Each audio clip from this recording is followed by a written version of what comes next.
back? Yeah. All right, yeah, sorry guys. I screwed up and didn't click record. We missed probably the first 10 minutes of the episode, but that's okay.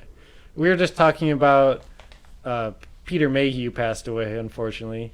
Played Chewbacca, so just wanted to give him a shout out. I was always a fan of Chewbacca ever since the first Star Wars, and he played him in all of them, right? So he is the OG Chewbacca, other than the animated versions. Yeah, I would say that that's a real bummer because he, while you never saw his face in the movies, he was obviously still Chewbacca. He just like kind of if I don't know what the actor's name is, but the dude who plays C-3PO, if he passed, well, didn't R2-D2, the dude who was in that suit, pass away recently too? He was a robot, dude. No. There was an actual person inside of R2-D2. Yeah, it was a small person, right? Mm-hmm. But the sound was a synth. Yeah, Deadmau5 has it. We were talking I about could that. not imagine an actual person making R2-D2's sound. I feel like that would just sound weird if you tried to like record that. It's kind of like how they tried to test out the actual actor who was in the Darth Vader suit. They wanted to use his voice to begin with, and it wasn't intimidating at all. They were like, you know what? Fuck this shit. We're getting James Earl Jones. We're getting, an actual, like, menacing sounding voice.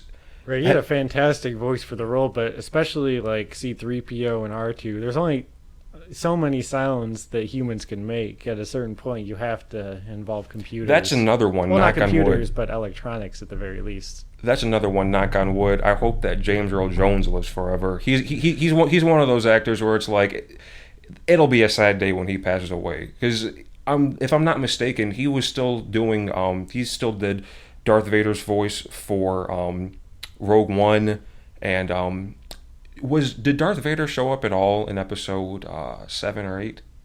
I don't think so. Wasn't he at the very beginning of 7?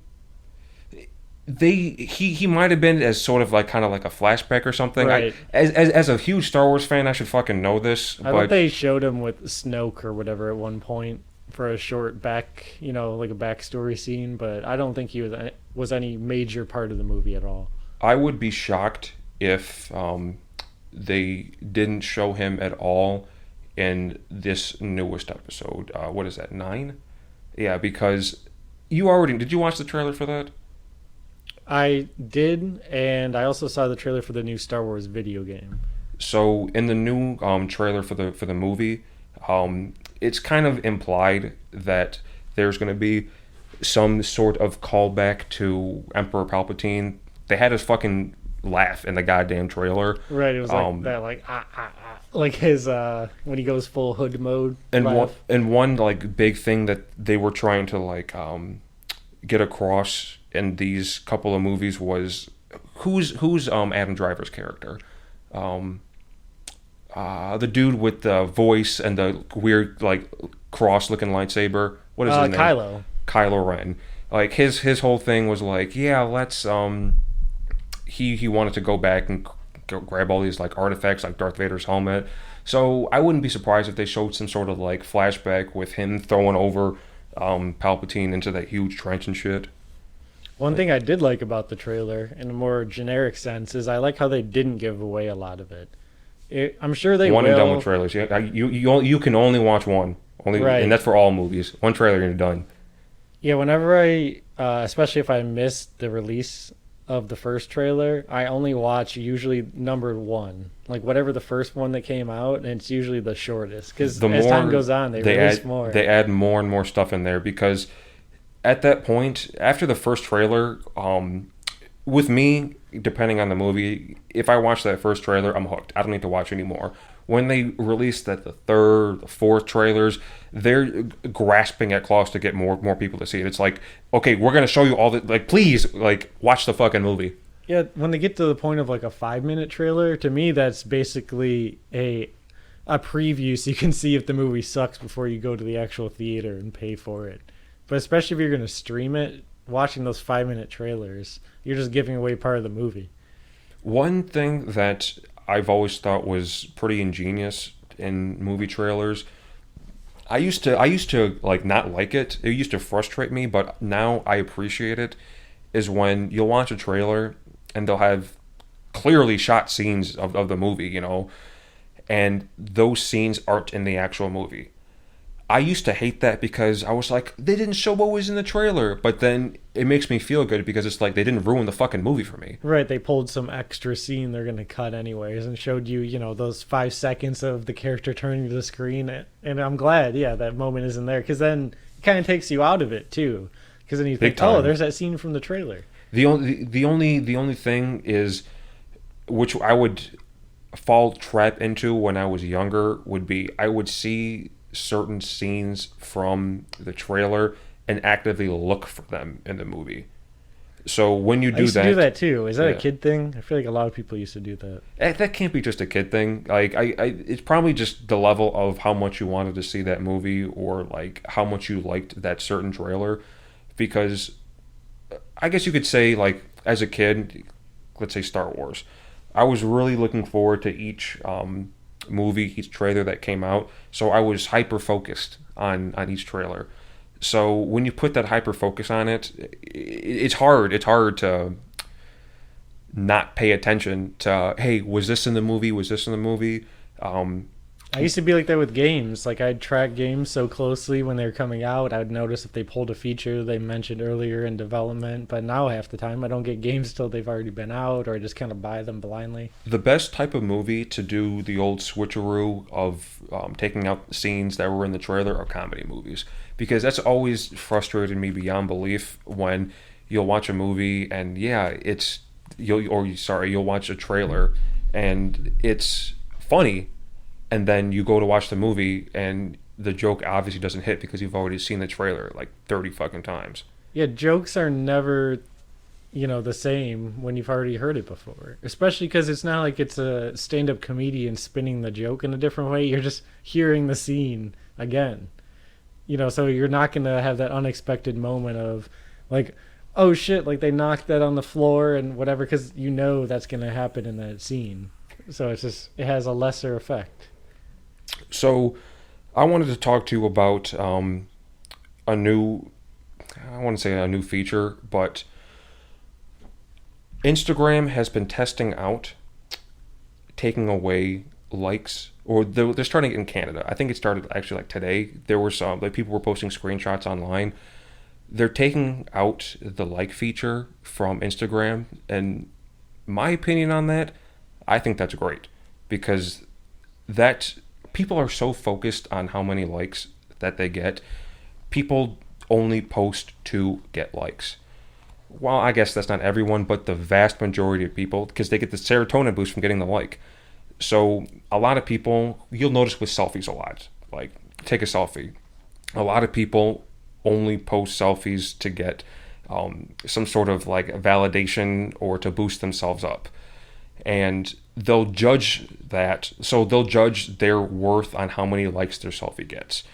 So if I was posting something and I noticed, hey, I get 0 likes on this or tons of likes on this, the average person is going to want to post more things that get more likes. And that doesn't mean that that's actual good content. And I think that taking away, like, seeing, oh, this picture got 5 likes, this picture got 16, this picture got 1,600 likes, I feel like that'll do a lot for people's mental health. I agree, and I also think it incentivizes conversation, because when you can just blindly tap on that heart button, it takes away, a large portion of the urge to say anything to that person. Make a comment on their post rather than just liking it. I'm going to disagree with that, because I feel like with people posting not just to get likes, but to post actual good content, I feel like that encourages more communication from user to user. Because if you're posting something that is organically good content, something that you actually care about, not just something that you post on there to get likes, I feel like that encourages people to actually, like, follow what they actually want to see and then interact with the people who are posting that good content, versus just, yeah, I'm posting a selfie to get 50 likes so I can get some, like, what are the Instagram and YouTube, like, influencers, Did I say that right? Yeah. Like all that shit. They probably won't like that because in terms of how much money each individual gets from, like, let's say a sponsored post or something, it would be probably harder to monetize that. Because when Instagram first came out, I feel like they really wanted all of these like popular celebrities, etc., to be on there because without that, it's kind of hard to just become that big platform without high notoriety people using it. But now those high notoriety people, they're what I would assume from Instagram's point of view, those high notoriety people and influencers at this point, they're taking away some of the ad revenue that Instagram could get on their own. So they're like, you know what? Maybe it's time. Instagram's big enough that they can kind of cut back on that and kind of collect more of that for themselves. Definitely. And with the comments, what I especially hate when you see someone with, like, say, 1,000,005, like maybe 1.6 million followers, and they're like, hey guys, we got 5,000 comments on the last one. Let's get this one to 6,000. And I always just think that's such useless conversation because if you're thinking, let's get this to another 1,000, you're definitely not reading the comments or looking for valid human contact. It's all just to spam your growth and get people to, give you attention, basically. I'm so, like, what's the word that I'm looking for? Like, put off at this point by Instagram comments because for the most part, so you know how when you go into Instagram and you see let's a popular post that's some celebrity posts, and you go and look at the comments or how about this, a meme page? Because meme pages, they'll get tons of comments all the time.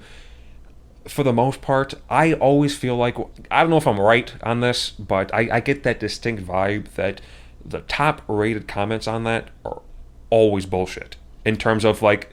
Well, it's always the other people in their network. It's planted. Yeah. It's they have some sort of deal off of Instagram that's in some sort of contract, or it's the same person with multiple accounts, and they're definitely farming each other. Yeah. So you see those generic, like a really popular meme page will post, another one and be like, haha, like funny. It's just like a really generic comment.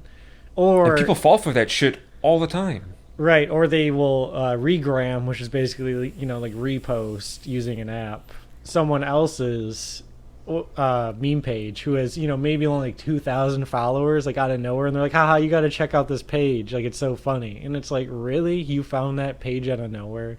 It's like, obviously that's your page, one of your friends' pages, or someone paid you directly to plug their new meme page off your account.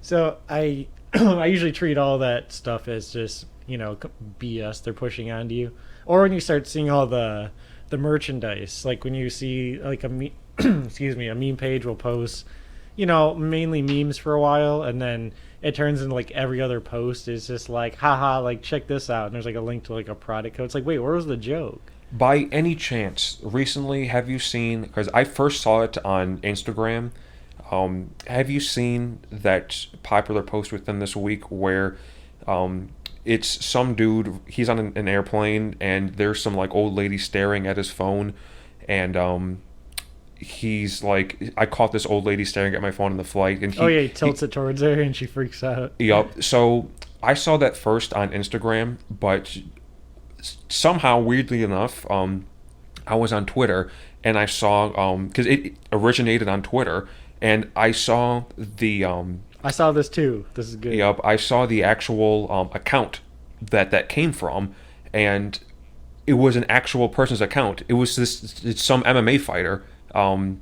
He only had just like a couple hundred followers. It was it was just a post that like blew up, and that's what I like. Like that's what I'm talking about with like actual organic content like right. that. You know what I mean? All these meme pages and shit stole that video from him, right, they might and put it on like, their own shit. Like, haha, this is hilarious, but then you just get that. But then when you have someone who's actually creating the content, like you find this guy's page, like in my case, I started clicking on his replies to his own post, and he replied that he had a great conversation with this lady afterwards for the rest of the flight, and learned a whole bunch of more about her. So there's more to it. She was this like curious, hadn't really come into contact with a lot of tech and was trying to look at his phone. Now, It's interesting. do you? Because I think that I really hope that this taking away of you can still see who liked the post, because in the screenshots that I saw of them testing this out, it would show because you know how if you are looking at a post that one of your friends liked, it'll say liked by, and it'll show like it liked by Mike Krczmarek, and then it would show and like 20 others. Now it just shows if let's say one of your friends liked it, it'll show liked by your friend and then just say others. And you can click that others and see a list of people. You won't see an actual number. And I think that if that takes off with Instagram, which I really hope it does, I really hope that other social media platforms take note on that, because at the end of the day, we've probably discussed it before, I really think that that whole liking culture really fucks with people's heads. I feel like Plus, how does it help anyone knowing what some random person you've never met likes on a social media site? I get wanting to maybe see what some of your friends liked. If you see, we all thought the same meme was funny, we all liked it. But yeah, if you just see 75,000 likes or 100,000 likes, what does that mean? because one thing, Either it's funny or it's not. The number doesn't determine the content. and you've probably noticed it in your everyday life too, because I sure as fuck have. If you are coming across a post that let's say has 0 likes or 1 like, it's a lot harder to like that post versus if there's 10 likes, 20 likes, 1,000 likes.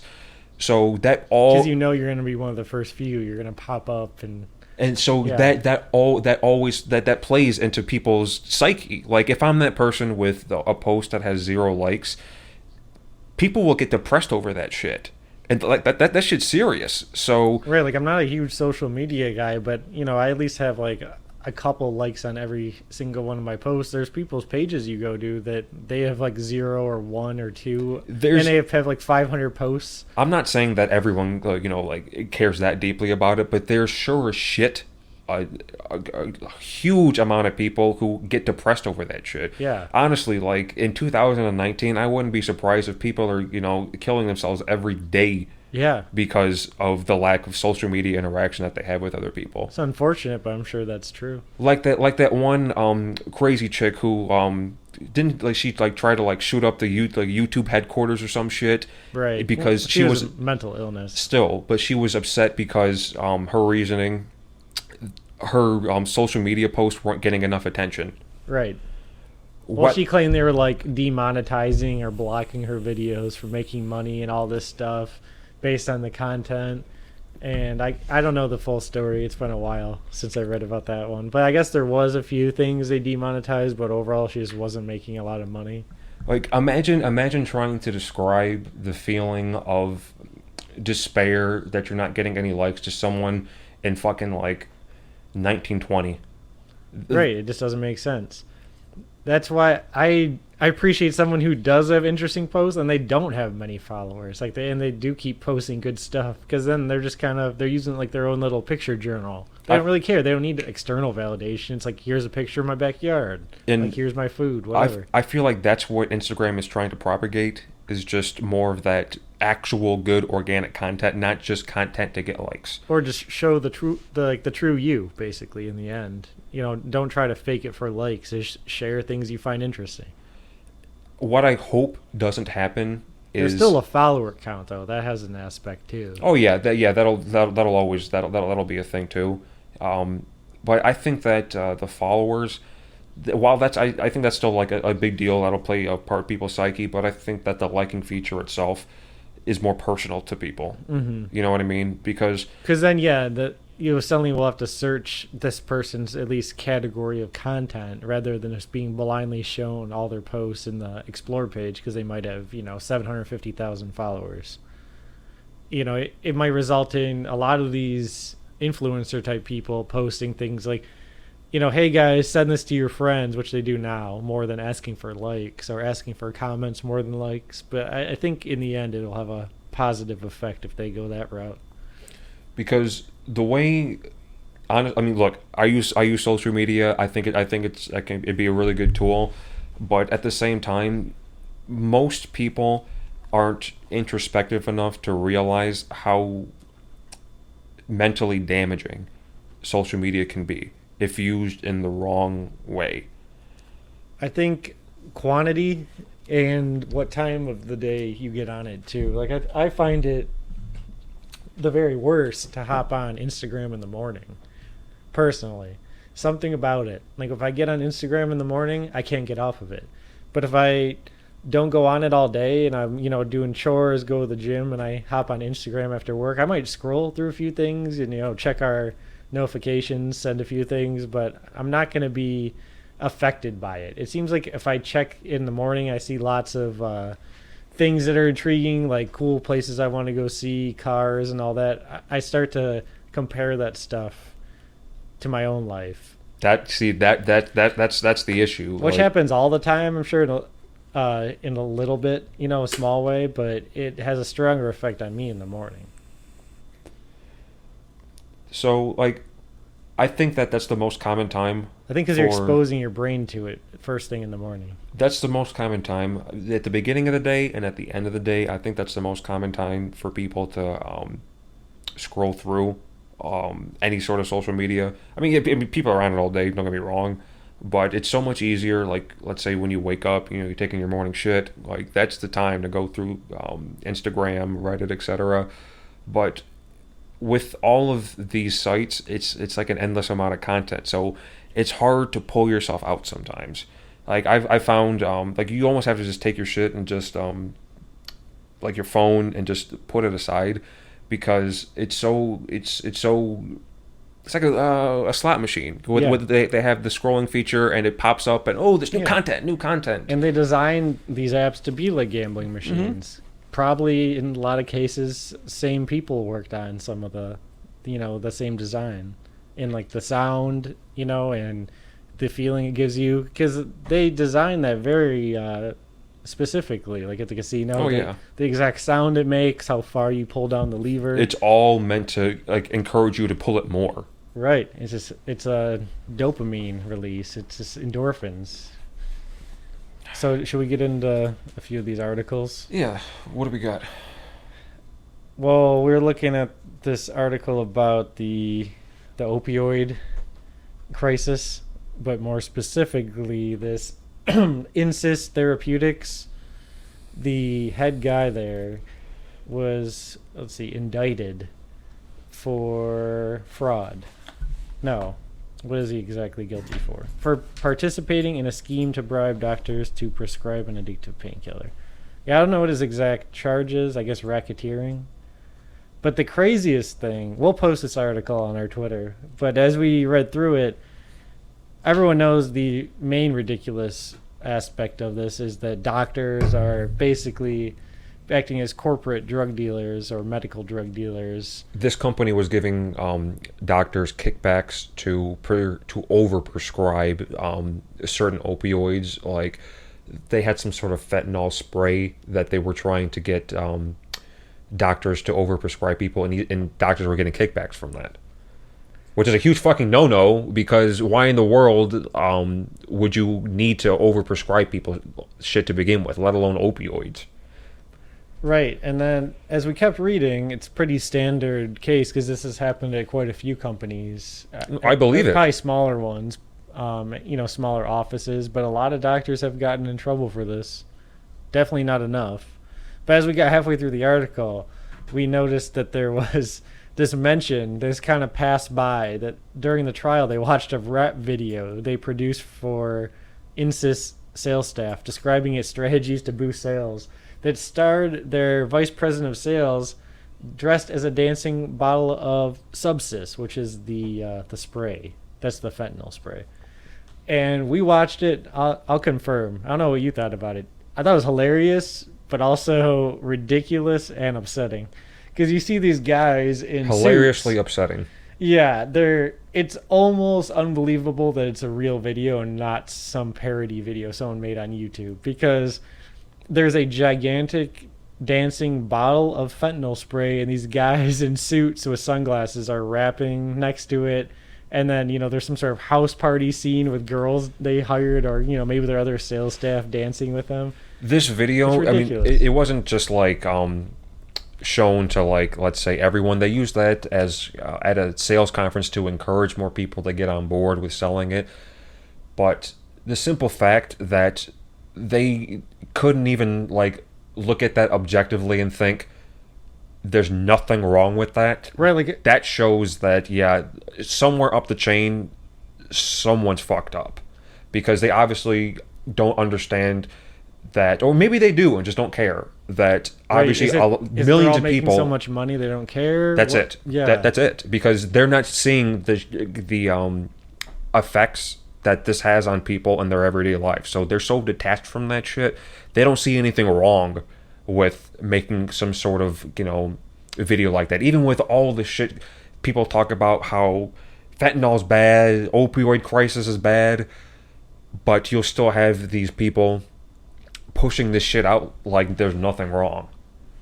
Yeah, I guess we don't know the full story. It could have been an employee using some sort of whistleblower hotline to report it, to get this, thing going, to get them indicted. But this is crazy as well. The witnesses testified that Lee was an ex-stripper turned Insys regional sales director, gave a lap dance to a doctor at a club while pushing him to prescribe substances. This whole thing's insane. I mean, if you watch the video, it seems like a prank.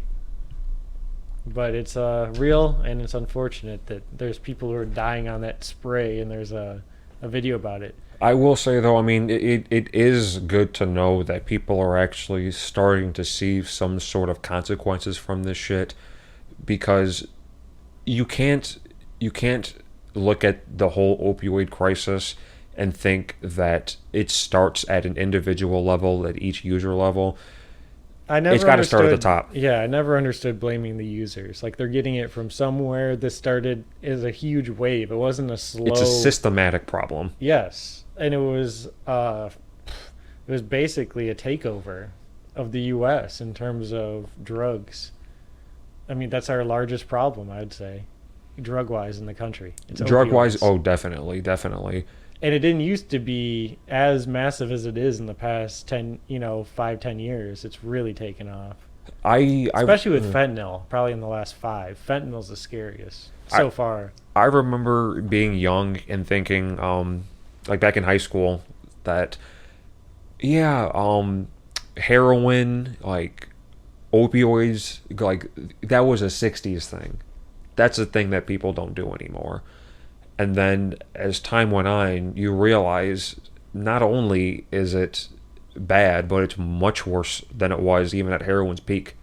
And while technically, let's say, Or fentanyl, crack. I mean, like the crack epidemic. Yeah, like there was a lot of bad areas in inner cities, and a lot of people believe that the government was pushing a lot of that into the, a lot of those communities, which I believe. There's a lot of proven cases of it. like, do you know the whole Iran-Contra issue? Like, do you know anything about that?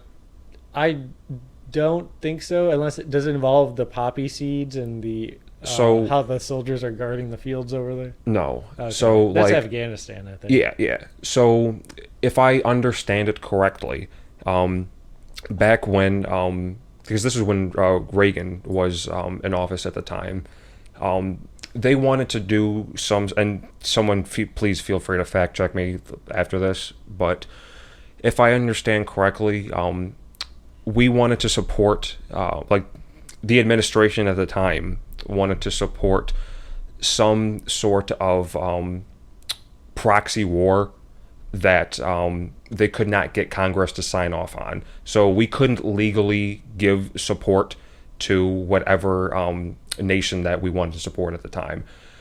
So what the U.S. government did was they took proceeds from the cocaine industry and funneled that into the Iran-Contra, what the fuck ever that was. So the issue was the profits that so the CIA was taking cocaine that we were, what's it called? Confiscating. Confiscating, and then reselling that and Yeah, the using government makes a ton of money off and using the drugs. profits from that to support that whole Iran Contra bullshit. Right. So in a way, yeah, like the U.S. government was profiting off of selling coke to its own citizens. What was this project, though? I don't know if you know enough about it to get into I it. don't. but- I don't. I just know that there was just some real shady shit going on with the flow of drugs, cocaine specifically, from whatever country that they were trying to support. I mean, it's really interesting. There's a lot of shady stuff that goes on, like our police force role, that allows us to get around a lot of official wars in Congress by just saying it's a police action. And they go to a certain country for, there's some time limit. They can stay there before they need congressional approval. I don't know anything about that. What? That's how we get away with a lot of stuff as a country, going into these other areas. People are like, how are they here? It's because they don't need approval by the full government. It's a police action. So there's some, limited amount of time they can go into a place, with some sort of approval, I'm guessing, by the country, unless it's like a war situation over there. I know that like right now only, which is good, because if not, we would get into some weird dictator territory. But only Congress has the authority to actually declare war. So the president himself can't, like, for example, let's say Trump, Obama, Bush. No one would just be able to say, yeah, we're at war with Japan. Congress needs to actually it needs to pass through all of that, like, because we can't just have the head of state just saying I declare war on X, Y, and Z. Probably not the president, but they do that all the time now with countries in Africa, all over the world. They don't have congressional approval for most of that because they're not a full-on war. They just they'll send a certain amount of troops into an area to like rebuild schools or do something with the infrastructure. Maybe there's some kind of local like militia rebel thing going on. What happens a lot more in like the 21st century now are proxy wars. Like the biggest one that most people know of is the Cold War. Like U.S. and Russia, we never got into a direct conflict, but we were both supporting different groups by supplying them weapons, and they would fight each other. So I believe that's actually we were supporting Iran. That's how if people I didn't know that Iran was one of the U.S.'s biggest allies. Yeah, at one point. But obviously, one thing that I hear all around is because how the U.S. will get like involved in certain world conflicts and certain let's say wartime activities and not other countries. Mm-hmm. One thing that it seems happens is most oil is traded in U.S. dollars. And when countries try to use a form of currency other than the U.S. dollar, which would in turn drop the value of the U.S. dollar, the U.S. loses their shit. I mean, almost no one uses our dollar. No. So for oil, oil is traded for the most part. If they buy it in, like yen, gold, yen, rubles. That's the Russian thing, I think. Rubies. But when governments, other countries try to start using other forms, that's when we're like, your country needs some democracy. So let's say, I believe, and I could probably be wrong on this. One example. I know nothing about this, so it's all you. Yeah, no. Look, honestly though, it's really interesting. People should look deeper into why our own government. Like, what's one example? Like, what's one country that they're buying oil, say, in the wrong currency? So I've just never heard of this. So you probably look it up right now. I know that Iran. No, I want you to tell me. I'm just Iran kidding. was talking about actually switching from the U.S. dollar to trade in oil. So Iran U.S. dollar oil. Look that up. Let's see. So scroll up to what those news articles were saying. So after oil, Washington weighs sanctions on Iran's other C6. It's basically all about us sanctioning them. But yeah, no, honestly, it's really interesting. If anyone wants to do their own research and look it up, it's it was mind blowing to me. It looks like they're finding ways around it as best as they can anyways. They're going through neighboring Iraq or selling things through non-dollar denominated transactions to skirt U.S. sanctions. Yeah, the whole thing just seems convoluted and complicated. In my opinion, if something has to be explained in multiple paragraphs and articles, my thought is, why are we even making this a thing? Like, why is But the see, U.S. that's the issue, I think, with a lot of people, because Not that we shouldn't report it. I'm saying, like, it's like makes you think, like, why does our country even spend time with this, like, such a complicated situation with one country over sanctions? money, because it honestly, you can boil most international conflicts down to money, because It just seems so minuscule in the list of problems. It seems like there's a whole company with, like, major problems, things are falling apart, and then it's just like something in the corner they're tinkering with. It's one of their sources of income, but, like, is trade sanctions with Iran, the most important thing going on right now? Well, we'd like to disguise issues. I think, like, for example, That's why I hate politics.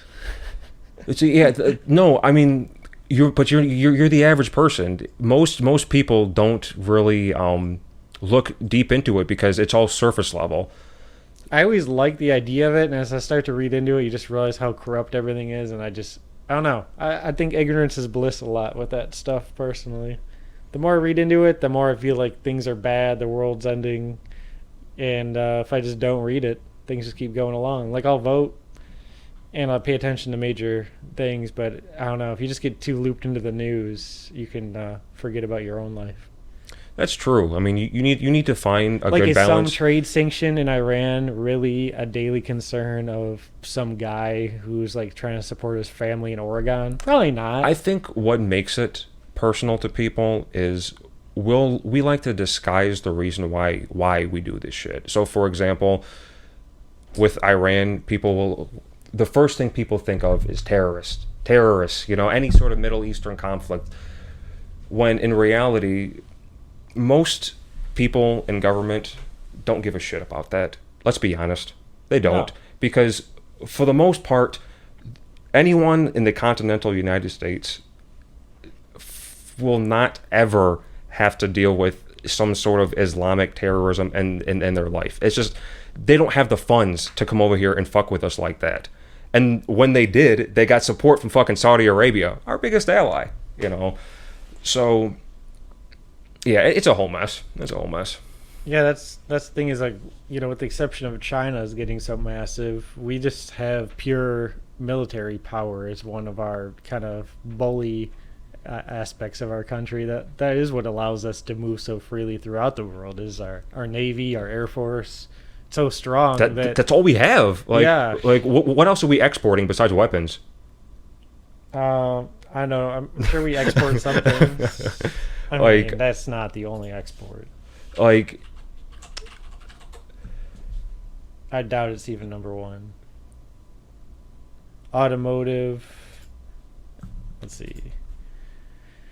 Oil, machines, electronics, vehicles, medical equipment, pharmaceuticals.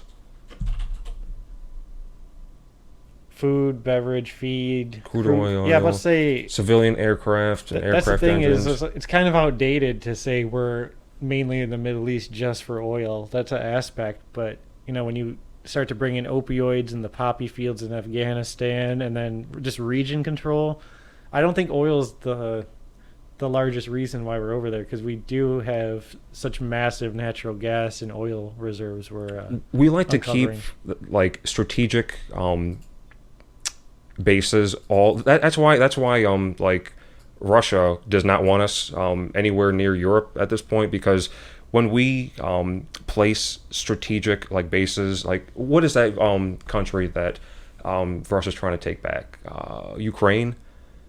Was it Ukraine? Yeah. I thought it was Georgia or a smaller country. Well, they're trying all to small. they're trying to retake all of those surrounding Basically areas. rebuild the USSR. Yeah, because like Russia does not feel comfortable with having like strategic U.S. military bases that close to them, and I mean I can understand why. I can understand why any country really wouldn't want that. Besides for ones where we give them actual protection, like allies and shit like that. Right. So What article did you just pull up? I'm just looking at the export still. So as far as I'm seeing, I don't even see weapons in the top. I think we were wrong. Uh, I like how you go, like you don't believe it. I don't. What do you mean? I mean, there's other things that, yeah, we have a lot of weapons, but we're not mainly just selling weapons to everyone. I was about to say aircraft is a huge one, like Boeing and Lockheed Martin. All Boeing. the companies. If it's Boeing, I am not going. I don't want to die on their 737 Max. Yeah, only the Max. Everything else, I guess I'll take a risk. It's been proven out. Oh, and yeah, auto parts, engines, and car tires. I mean, it's easy to forget about. Tesla's a U.S. company. SpaceX is a U.S. company. Amazon's a U.S. company. It's not like the only thing we do is create weapons, like some sort of gigantic death complex. I think it's kind of a dark view to think of it like we just export guns by the shipload out of here. I wonder. I'm sure we ship a ton, but it's not like we're some sort of crazy militarized country in that way. I mean, we do have the biggest military We in do, the world but I'm saying it's not like by far. that's Yeah. not what everyone's doing though, Oh. at all. But what else do you want to look at? Should we look at this cheating ring at UCLA, or should we just wrap this up? What is the cheating ring? What is it about? It's an article from LA Magazine about there's a cheating ring between Chinese students at UCLA that revealed a industry devoted to helping international students scam grades. Did you experience anything like that at school? I didn't encounter any direct cheating, like groups of 4 to 5 people. I guess even specifically Chinese who were like cheating off of each other or anything like that. To be honest, there was always in my class at least like 2 to 3 people of some other ethnicity who would talk in another language sometimes during tests. They probably were sharing answers, but I never noticed a ring going on at my school. If anything, all the engineers just kind of looked out for each other in terms of as long as you're a trustworthy person, people passed around old tests and things to study off of, so I guess more material. But I didn't really encounter any sort of Chinese cheating ring or any sort of cheating ring. I did have a Chinese exchange student who didn't really ever do anything in one of my group projects. But, I mean, that's one out of multiple billions. Had nothing to do with a cheating ring. Yeah, I don't think that. I mean, you always have your suspicions about just people cheating in general. Right. Not that our school is bad, but I think this is probably going on at places like MIT, Stanford, UCLA. I doubt it's. I'm sure there are, maybe in Ann Arbor. But I'm guessing it's mostly involving the research programs and not so much undergrad. Like they might cheat in undergrad to get to that level, but I think the end goal is research level knowledge and passing that back to the state. What seems like it would be most likely would be the more intro classes, because I feel like let's say you're going for like a master's in some sort of engineering field. I feel like by the time that you get to that point, you probably have to know like what you're doing to begin with. Like there's not much room for like the standard, what you would call like cheating, like filling in this bubble instead of this one. But I don't know. I I didn't go to school for engineering. I don't know. I had a class. It wasn't for my. It was for my degree, but it wasn't a core class. It was a statistics, and we were taking in the summer, and there was probably 8 to 10 people in the back, all talking to each other in a different language and cheating off of each other. They weren't Chinese though. It does nothing to do with this article, but there was definitely cheating going on in some of my classes. See, and right there, it's like just the fact that But I've people, seen everyone cheat throughout my school years of every ethnicity, background, personality. that always kind of bugged me, only because at that point, I guess that's just an issue with the whole college system in general. Like, there's just too many people to be it's like too many people trying to go to these programs, because what that sounds like with a huge cheating like ring, like what's going on in UCLA, it's like a farm for people to just say they have a degree. Just like how like the one scandal with Aunt Becky's fucking kid or whatever. People really just use, not everyone, but a lot of people will use a degree as just as sort of like a status symbol, I'm sure versus that actually happens. trying to get, like knowledge out of it. It's probably a mix. There's probably There's always a mix.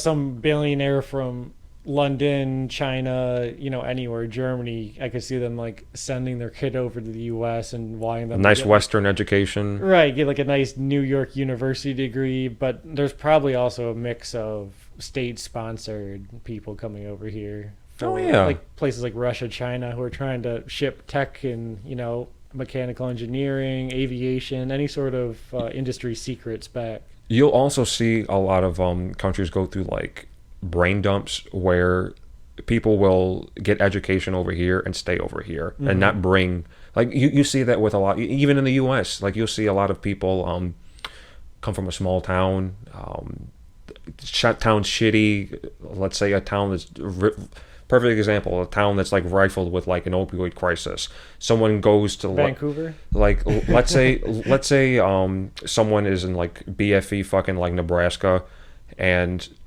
they live in a small town, and then they go to school at like, I don't know, UCLA for engineering. There's not going to be any sort of opportunities to use that degree in that small town. So they're not going to go back. And that small town does not reap the benefits of that person with a higher education, which means that jobs are not going back to that small town. It's only leaving that town. And it Right. kind of just like Isn't it festers. That's the way it be, though, right? I mean, there's no industry for that person to go back to and work at. But see, when that happens on like the massive scale that it's happening, that's when you see these like ghost towns with people who are just uneducated, people who like there's no economic opportunities in those fucking towns, and they wonder why those towns are going to shit. It's because it's like, well, there's no opportunities for people there. Why the fuck do you think people are leaving and going off to these big cities and shit? Yeah, I mean, there's a lot of cities where there's not shit to do. Like it's basically industry, a few small stores, and people's houses. That's a real thing. And oh yeah, and No major sports arena, no big sports teams nearby, nothing within hours other than just, regular stores and things like that. Like, you're not going to find a downtown area within hours of many cities. like, and that's a real problem that When I say city, I mean like a city of people, not a like downtown city, obviously. and I mean that's not just a problem, isolated to the U.S. That countries all over will they'll send kids over to the U.S. and they'll stay over here because they're like, fuck that shit. I'm not going back to whatever country I came from. There's no opportunities for me there. People are, let's say that's some sort of weird religious shit going on, some sort of war shit going on. Like, people aren't going to want to go back to that stuff. Someone who's like actually like educated can see that, okay, yeah, whatever's going on in that place is fucked up. I'm not going back there. Unless they come over from like Switzerland. Well, that's not the Right. that's not really the group of people I'm talking about, but yeah. Cool. Well, should we wrap this up? Yeah, it's been fun. All right. See you next week, everyone. Peace. You want a place to stand still, a place to cure your ills, a place to save your face and keep